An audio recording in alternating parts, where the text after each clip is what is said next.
Well, welcome to the Debt Matters podcast, where we help Canadians find solutions to their debt with licensed insolvency trustees from across Canada. I'm Wayne Kay, and in today's show, we're going to be talking about how to recognize and avoid online fraud, which happens a lot these days. It's every day I'm hearing more and more about this. My guest today, Bonnie Hooley with L.C. Taylor, licensed insolvency trustee in Winnipeg, Manitoba. They have an office in Kenora, Ontario. Bonnie, welcome back. Thank you. This is such a big topic, and obviously you probably hear much more about it. I see it in the news and a lot, but we're going to talk about how to recognize and avoid online fraud. I almost find it shocking how many people fall for it, but on the other hand, I don't, because it is so involved these days. Yeah, it's interesting because we hear about the scams and, you think who would be foolish enough to fall for that.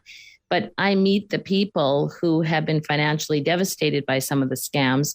And the reality is it can affect anybody. Just depends on how complicated the scam is. I know of people who've been scammed out of $10,000, but the numbers could be way higher than that. Oh, they are. We had an individual, felt so sorry for her. She cashed out her entire retirement savings plan, over $100,000. She remortgaged the house. And so she was left as a senior with basically nothing and should have had a very cushy retirement. But she was just royally scammed. And so unfortunately for her, the devastation to her probably wasn't even as great as the financial was, that someone could take such an accomplished individual and destroy their trust so wholly. Mm-hmm. But, these things happen. We're here to help with the financial devastation from it. But, there's two sides to that coin and, people are affected hugely. The scam can be minor and we often don't see those ones. But, when it's going to financially devastate somebody, then that's usually when, they'll come in and talk to us about their options. Do we have research on who's most likely to be scammed? It's interesting because we all sort of have a preconception of who is most likely to be scammed. And I think it depends on the type of scam, because we sort of assume it's going to be, senior citizen sort of thing. But the reality is that many of them, although they come from a generation that was a lot more trusting, a lot of them are on the ball and smarter than we think. And so they're not as necessarily as easily hoodwinked. You would think that, it would not be professionals, but I find that it does affect professionals and it affects immigrants because some of them come from countries where laws and rules are a little bit different. And so they don't know that something that would be blatantly ridiculous to someone who's lived here all their life is not necessarily normal in Canada. So sometimes that can affect it. But in my experience, it affects every walk of life. And so I think that you can't assume that you won't be scammed. You just have to be on your guard for the type of scam that would hit you. That's good to know. I think because we do start feeling like we're maybe overconfident. Maybe we think, well, I'm pretty aware. Hopefully I'm not going to fall for any of these scams. For the most part, too, what I love about cell phone technology is if I don't know a number, I can, pretty much block it.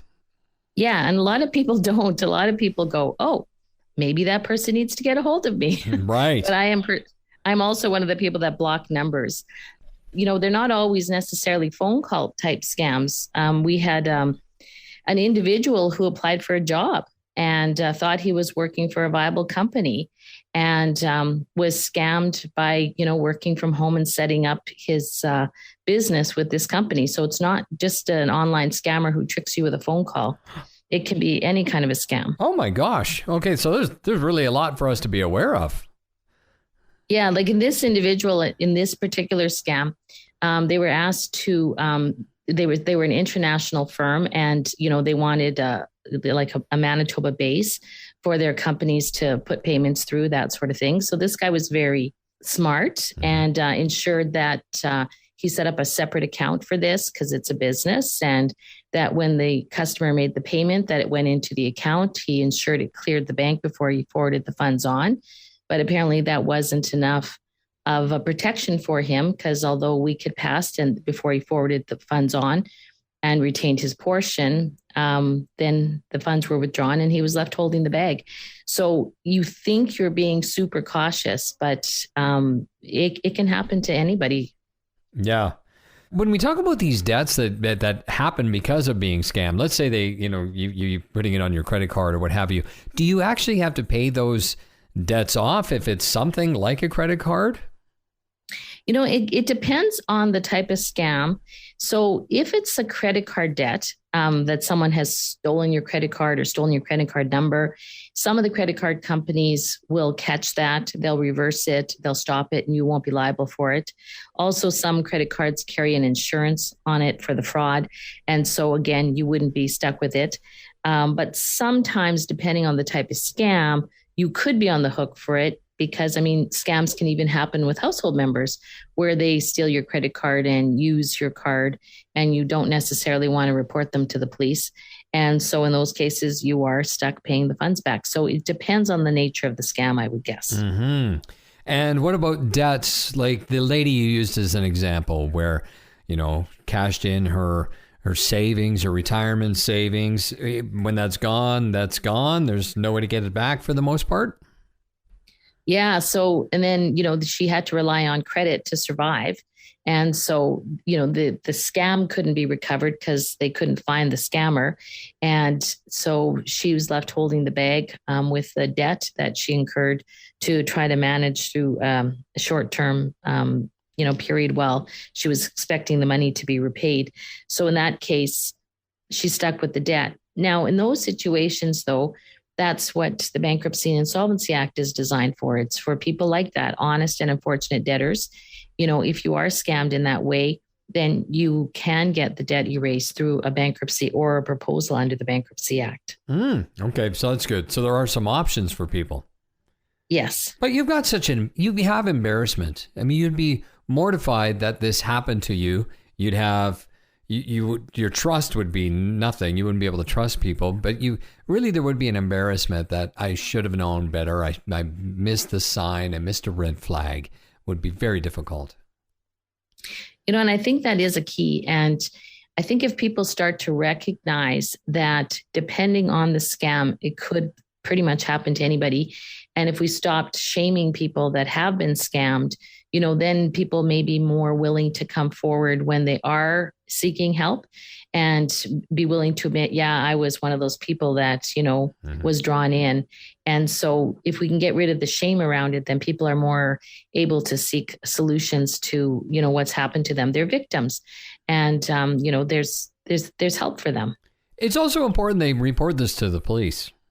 Yes, especially depending on the scam. I almost always encourage that it be reported because if they can gather enough information from different sources and people that report it, then they can narrow in and at least shut down some of the major scams. Yeah, there was a local story that I had, somebody I actually knew, and they fell for the grandparents scam, which is the one where your grandchild was arrested. They were with somebody else who was drinking or what have you, and they're now in prison and we need to get them bail for $10,000. And they even let this pretend grandchild talk to the grandparent. But how many grandparents, sometimes maybe they haven't connected with a grandchild for quite a while. So they ended up like $10,000 and they were going to send it by Purolator over to some place. And when my friend found out about her parents falling for this, she instantly called the police, and the police were actually able to get that check back before it went. And then they went to the other side and were able to, I believe, make an arrest for the person who was supposed to pick up the check. Oh, that's awesome. Yeah. A girl in her office, her grandma got that call. And her grandma said, good, let her rot in jail. And then she called my coworker and said, oh, you're at work. Good to know, because I just got a call that you're in jail and you need bail money. Well, and that's a really important thing, too, is you hang up and you call them. You call to make sure that, you can't take their word calling you. You have to make the phone call out. That's brilliant. That's somebody who already knew about that scam, I'm sure. Yeah. And that's the key is how can I protect myself from these scams is verify, right? So even if you think it's a cousin, even if you think it's your grandchild, even if you think it's your bank or Canada Revenue Agency, we've all gotten that call, verify before, you ever send any money or give out any personal information. Are there some red flags or warning signs we should be aware of about being scammed? Yeah, there's some common ones. So some of the more common ones are if you're asked to buy a gift card and send it somewhere, then that's usually a big red flag that you're involved in some kind of a scam. And if you're confronted with an urgent request, like your granddaughter is, in jail, needs your help, or, Canada Revenue Agency is sending the police, anytime it's an urgent request, asking you to deal with it right now, that's sometimes a red flag that there's a scam ready to happen. Also, you sometimes will get a call that you won a prize for a contest and they want some information from you. Well, if you didn't enter that contest, and then be super careful, or even if you did enter the contest, don't give people personal information. Those can sometimes be scammed. Anytime you're asked to give personal information over the phone, you should always verify that before you give the information. And don't verify it by calling the number they give you. Verify it by getting off the phone, researching your own number that you can call to ensure that you're talking to the right person. Emails are tricky. They really try to, make an email look like it's coming from the source. But sometimes, if you hit reply and you check where it's coming from, that's one of the ways you can sort of catch that that's a fake email that's coming at you. And then I guess the bottom one, it would be, if it seems too good to be true, it probably is. So those are some of the flags that I would say to people that if that's happening, just give yourself a second check and go, let me look a little deeper first. There's a lot of times, though, I don't know if you've watched any of these documentaries recently about these scammers who are, they're being swindled by somebody, and it can go for years. And, it's a relationship and they want to believe in the person, but there's flags coming up and they don't know if they should. We just have this human psychology that we want to believe it's okay.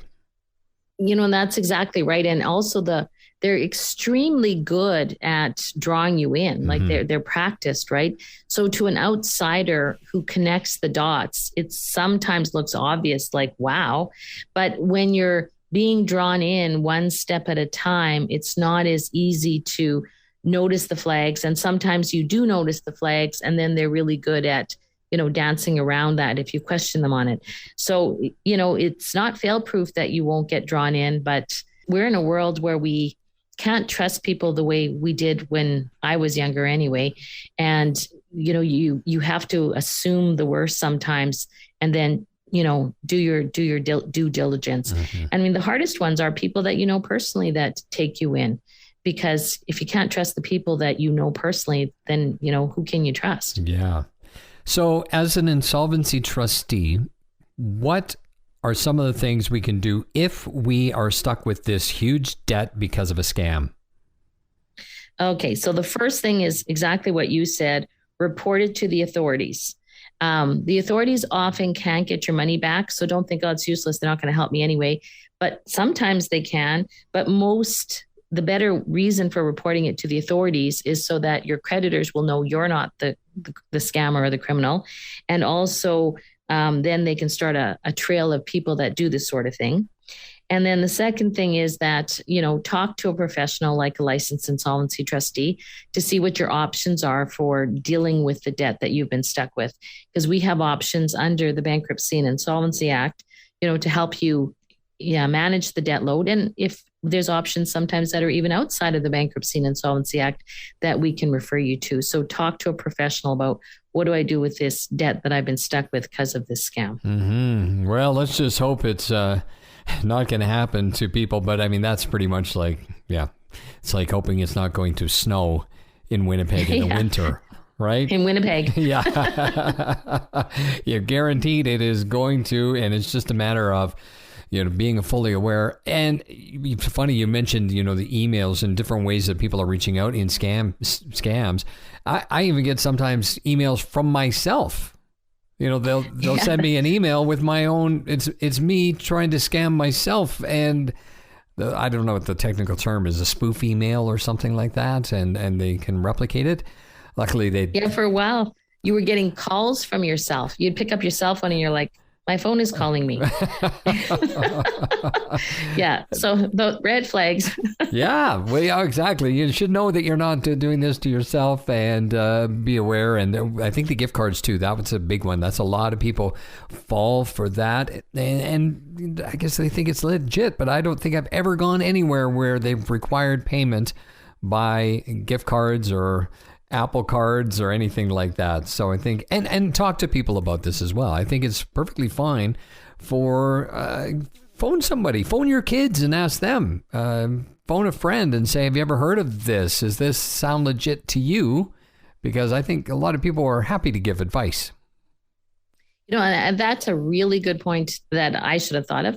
But I'm glad you brought it up, because actually that's what I do. When I get an email or a call that doesn't sound right, I have people that I trust that I contact and say, what do you think of this? And, they're usually either able to give me some constructive ways to view it to see if it is a scam, or, ways to proceed to check and ensure that it is legit. Mm-hmm. So yeah, friends are very helpful, especially if you have some smart friends. All right, Bonnie, anything else you want to add in this topic for today? I guess not. The only final thing I want to say is that if you are a victim of a scam and you are left financially devastated, don't be embarrassed to call a professional like a licensed insolvency trustee, because we do deal with people in these situations and we do understand that it can happen to anybody. And we're here to help you, not make the situation worse. And so we'll do what we can to help you get out from under the load that you've been left with. Mm-hmm. And I've had so many great guests from LC Taylor and Associates, such a great firm. So I'm going to send people to that website if it's all right, Bonnie. That sounds great. Yes. Terrific. Well, thank you very much for being on the show today. All right. Thank you. Nice talking to you again, Wayne. Well, my guest today, Bonnie Hooley with LC Taylor, licensed insolvency trustee in Winnipeg and Kenora. Learn more or to schedule a free consultation with LC Taylor, just go to lctaylor.com. And that's it for another edition of Debt Matters Podcast. Make sure you subscribe wherever you get your favorite podcasts from. And of course, if you want more information, you can always check out debtmatters.ca. Thanks for listening.